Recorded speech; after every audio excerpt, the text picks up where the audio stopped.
कोटिक पाप कटत पल छिनमु, जो गुरु कृपा करे, जो गुरु कृपा करे। कोटिक पाप कटत पल छिनमु, जो गुरु कृपा करे।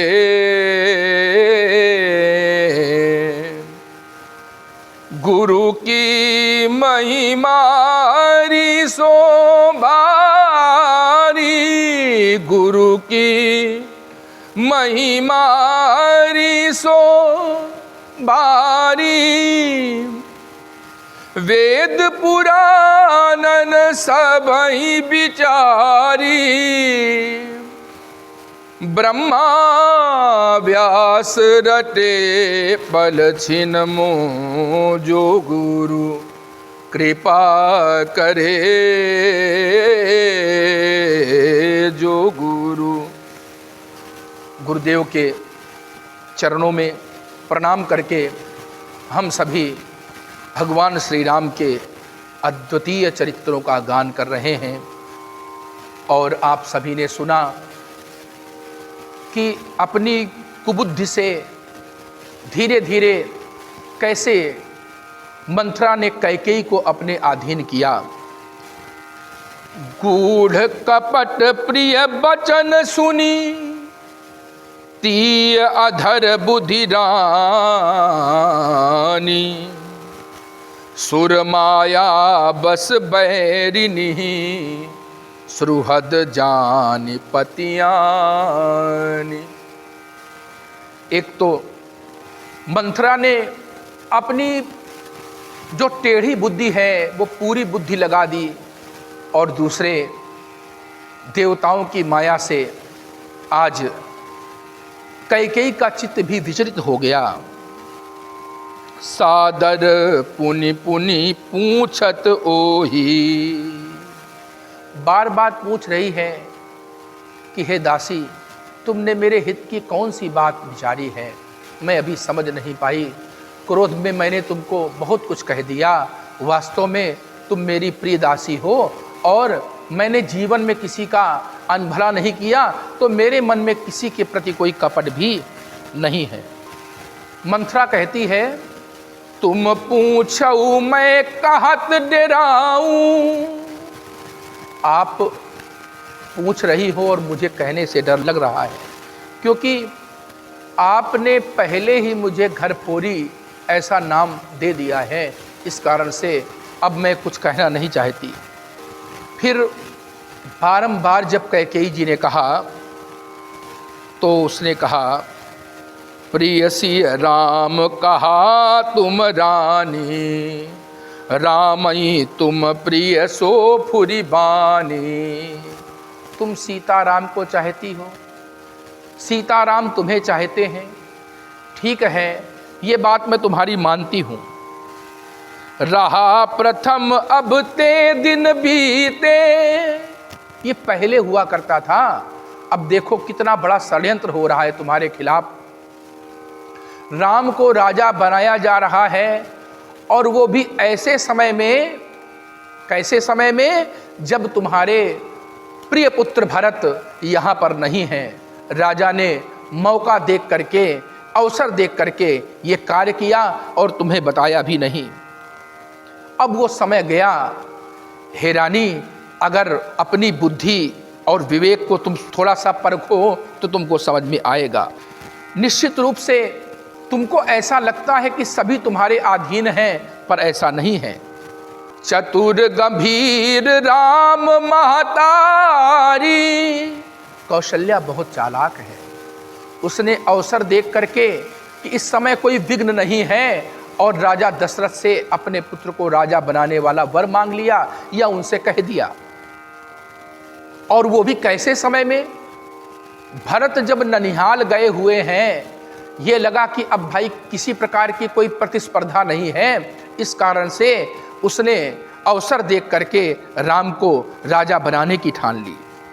अगर राम राजा बन गए तो निश्चित रूप से कौशल्या की तुम्हें सेवा करनी पड़ेगी, और निश्चित रूप से सौत की जो सेवा होती है वो सबसे कठिन होती है। राजई तुम पर प्रेम विसेखी, सवत सुभाव सकई नहीं देखी, रचि प्रपंच भूपहि अपनाई। कौशल्या ने एक चतुरता की और उस चतुरता के तहत राम को राजा बनाने का प्रस्ताव पास करा लिया। तुम्हारे पुत्र यहाँ नहीं हैं, तुमको लगता है कि राजा तुम्हें बहुत चाहते हैं। यह कुल उचित राम कहूँ टीका, सबहि सुहाई मोहि सुठनी का। ठीक है, राम राजा बन जाएंगे, पर अगर कहीं तुमको अपनी सौत की सेवा करनी पड़ी तब देखो क्या होगा। हे रानी, यही बात सोच करके मुझे कष्ट है। भावी बस प्रतीत उर आई, पूछ रानी पुनि शपथ दिवाई। धीरे धीरे अपनी बातों के अधीन कर लिया मंथरा ने कैकेयी को, और कैकेयी बार बार पूछती है कि अब मुझे क्या करना चाहिए, क्या करूं मैं। का पूछहु तुम अबहु न जाना, निज हित अनहित पशु पहचाना। अरे मुझसे क्या पूछ रही हो? हे रानी, अपना हित और अनहित तो पशु भी जानते हैं। देखो, अगर राम कल राजा बन गए तो समझ लो तुम्हारे लिए एक विपत्ति का कांटा बो गया। फिर तुम्हें जीवन भर सौत की ही सेवा करनी पड़ेगी। कैकेयी सुता सुनत कटुबानी, कही न सकई कछु सहमि सुखानी। तन पसेउ कदली जिमि कापी, कुबरी दसन जीभ तब चापी। रानी ने जब ये बात सुनी, उसका शरीर कंपायमान होने लगा, और उस समय मंथरा को लगा कि अब शायद मेरा मंत्र काम कर रहा है। कही कही कोटिक कपट कहानी, धीरज धरहु प्रबोधिसि रानी। रानी डर गई तो कैकेयी को समझा रही है कि चिंता न करो, अभी भी कुछ नहीं बिगड़ा है, मैं तो हूं, मैं तुम्हारा हित करूंगी, और ऐसा हित करूंगी कि कभी भी राम राजा नहीं बन पाएंगे। अब मंथरा की बातों में कैकेयी आ गई हैं और कहती हैं, सुन मंथरा बात फुर तोरी। तुम्हारी बात सही है, दहिन आंख नित फर कई मोरी। निश्चित रूप से मेरे जीवन के लिए षड्यंत्र रचा जा रहा है, मेरे पुत्र के लिए षड्यंत्र रचा जा रहा है, क्योंकि मेरी दाहिनी आंख फरकती रहती है। अरे मैं तो सीधे स्वभाव की हूं, किसी का अनभल आज तक किया नहीं, तो मुझे नहीं मालूम कि लोग ऐसा भी कपट करते हैं। मैं अपने मायके में पूरे जीवन भर रह सकती हूं, पर अपने जीते जी मैं सौत की सेवकाई कभी नहीं कर सकती।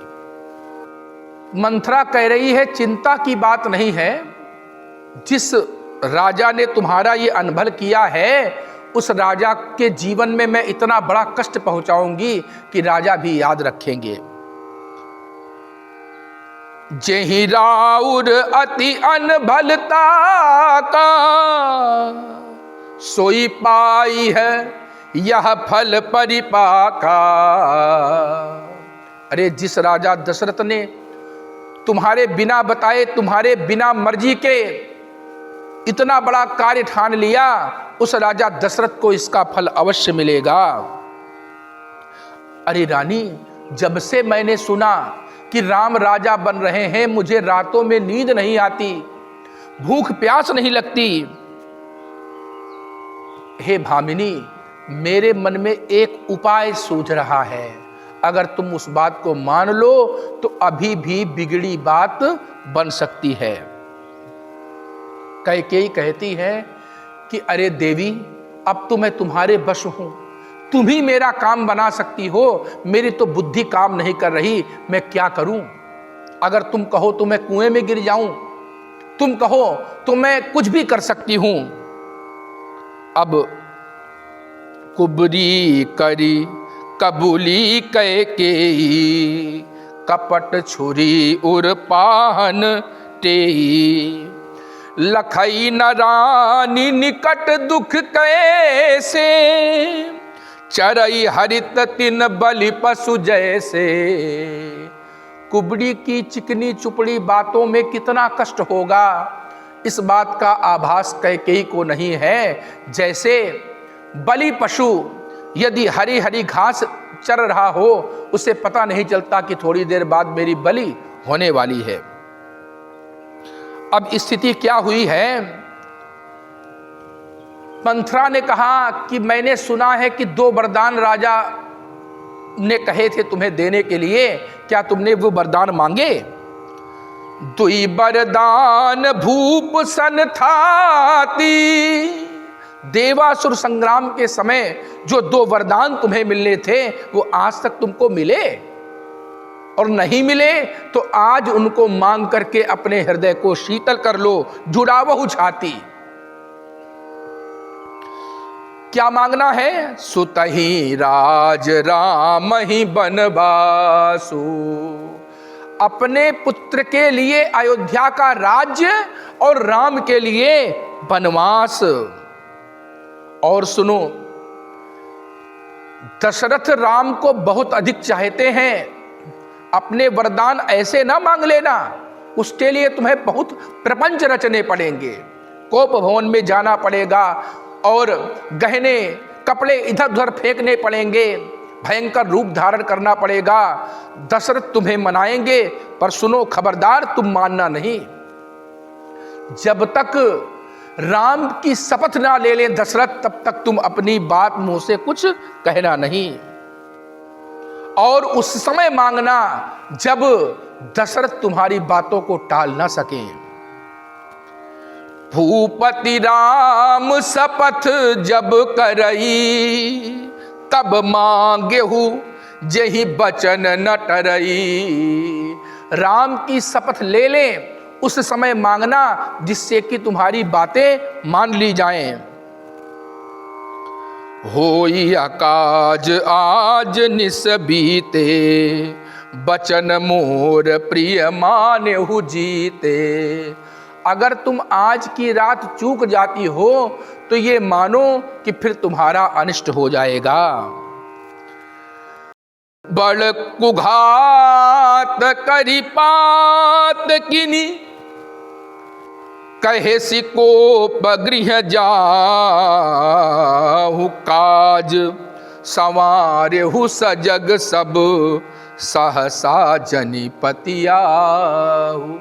बहुत अच्छी तरह से समझा के भेजा है कि सुनो, दशरथ की मीठी और चिकनी चुपड़ी बातों में ना आना, कोप भवन में चली जाओ और बातों के चक्कर में न फंस करके अपने लक्ष्य, अपने उद्देश्य को ध्यान में रखना। इस प्रकार से भगवान मर्यादा पुरुषोत्तम श्री राम की सुंदर लीलाओं का श्रवण हमारे जीवन में समस्त सुखों की प्राप्ति करा देता है। बोलिए सियावर रामचंद्र की जय।